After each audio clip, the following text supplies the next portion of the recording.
Welcome to your motorhome for 6 persons. I'm going to do a quick walkthrough for you to show you how to use it, how to operate the systems that it uses, and I hope that it helps. We start off over here. As you can see on the sticker, the car takes diesel. You open it up with your finger like that, and then you have the big key, the same for as the ignition, to open up the cap. Stick it in here, open it up. Here in the front, you have first of all the handbrake. It works like a normal handbrake. The only difference is that you have it on the left side, not the right side like usual, but works like normal. Clicks on the way up, and then you have to use the button to take it off. Lights are mandatory in Iceland, and you have to turn them on manually, and you do that with this flick of a switch over here. Now it's off, and then I turn it on. And you have to remember to turn them on every time you drive, and turn them off, of course, if you're not driving. Going back here, this is where we keep the propane gas tank, and you use the small key on your keychain to open all the small compartments on the outside. The propane tank you use for heating the car, heating the water. You can use it for the refrigerator. It's basically your most valuable player. So you have one bottle of propane included. If it goes empty, you can refill it at the next gas station, and I'm going to show you. You open it up with this here, open up the door, and here is the propane tank. And as you can see here on the top, it has this open and close pointing you where to go. And before you try to use the heater, the cooker, the refrigerator, or anything related to gas, you have to open the bottle, and you have to screw it all the way to open. So we open the valve all the way to open until it stops. Now it's open, I can use everything on the inside. And the best way to check the level of the propane tank is to shake the bottle, put your flashlight up against the windows you see here on the tank, and then you see where it wobbles. And when it's getting down to 20, 25, you would want to think about refilling it, because you don't want to run out of propane in the middle of the night. In here, this is where you fill up the water. This is for the sink and the shower, so it's your drinking water. You simply stick the hose in here, and when it starts spitting out water, it's full. You can refill this on some of the gas stations in Iceland, and all of the campsites in Iceland, they offer you to fill it up. And I always recommend that people, when they leave a campsite, they fill up the water and they empty the toilet cassette.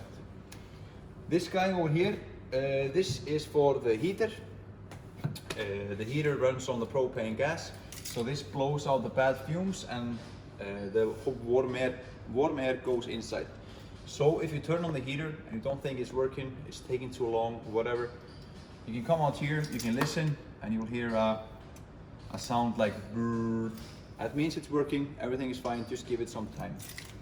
In here, this is the favorite part of everybody doing a holiday. This is the toilet cassette. Not as nasty as it sounds. Everything you do in the toilet goes into this cassette here, and you have to empty this before you come back. And like I said before, you can empty it on the campsites, on some of the gas stations, like the water, but I always recommend people to empty this and fill up the water when they leave a campsite. Easiest way to do it. But to take this out, you have this blue leverage here under the tank. You pull that up, and then you can drag it out. Take it all the way out. You take this nozzle to the side, open it up, and then you can dump it out. Good to have some gloves with you on your travels. Like this.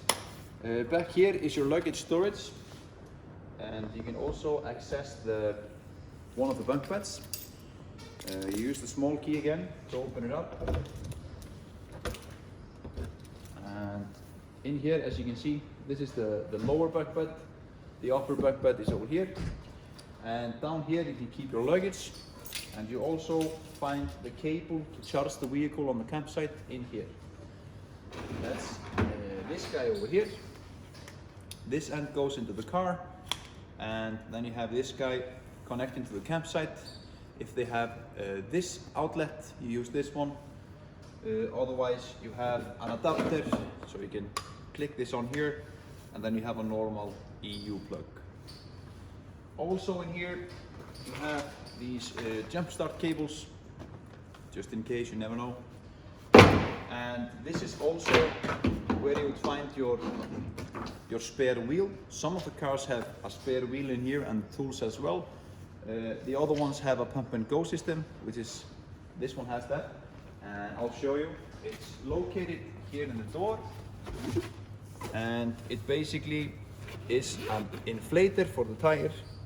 If you have a flat tire, you inflate the tire just to be able to go to the next garage to get the tire fixed. Easy peasy, lemon squeezy. If we go to the other side, you follow me. This is just the rear end, nothing to show here really, lights, window. This is the other side of the luggage storage. And this one here, this is the plug for the cable that you saw in the back. And we recommend that you plug it into electricity during the night every time you stop at a campsite. The batteries can last you a whole night, no worries, but it's just better to charge it every time. You take the cable like that, you have one in the back, and plug it in here. Just like that. And now it's charging. So, easy peasy, nothing else to show here. Let's go inside.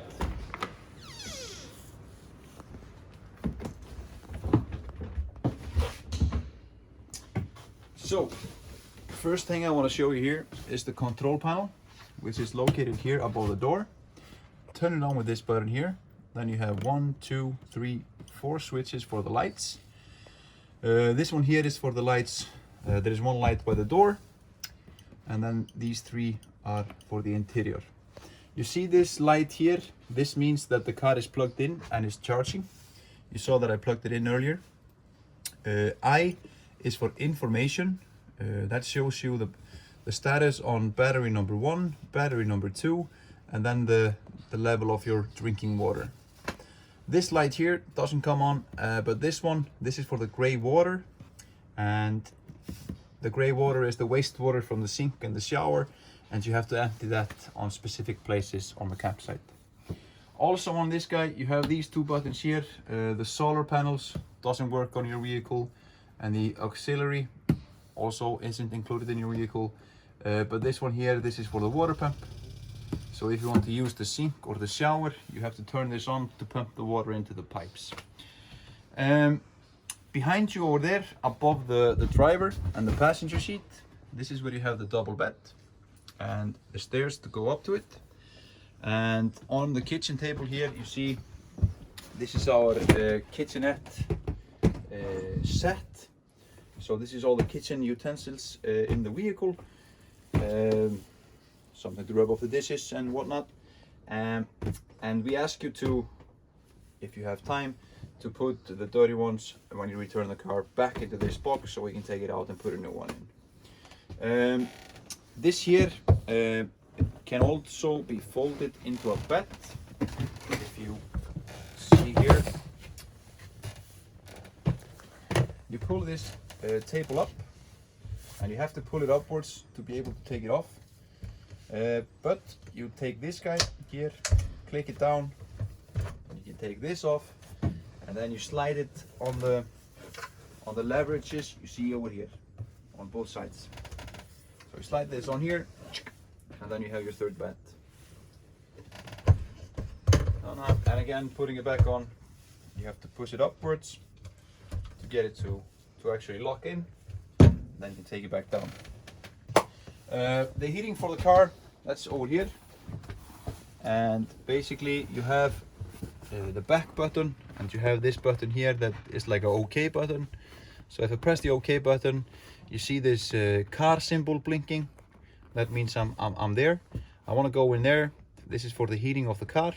I press OK, and I can choose the climate. And you can see the flame lights up when I turn it on. It goes off when I turn it off. So the flame is to indicate that the car is heating. So 13 degrees, let's say that.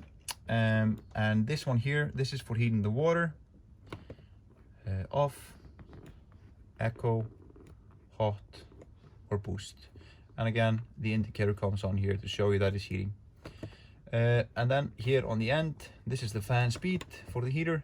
You can have echo, high, or boost, depending on what you need. And we always recommend that when you start it up, you put it on full blast and let it run for a little bit, and then you lower it down. And this runs on the propane gas, so be careful to open the propane gas tank before you try to use this.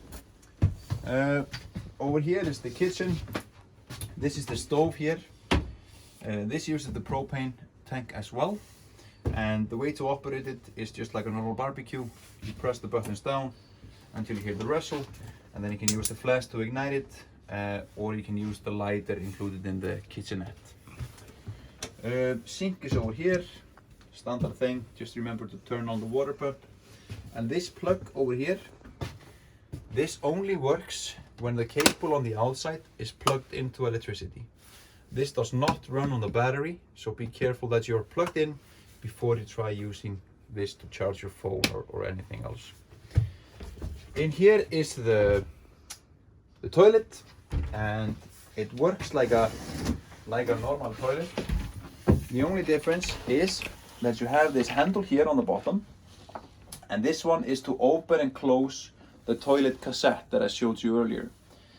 Before you use the toilet, you have to open it, so what you're doing in the toilet actually goes into the cassette, but not on top of the cassette. And then when you're finished, you have to remember to close it, otherwise you might have a poop bomb coming here. It's not nice, I promise you. This is the flusher.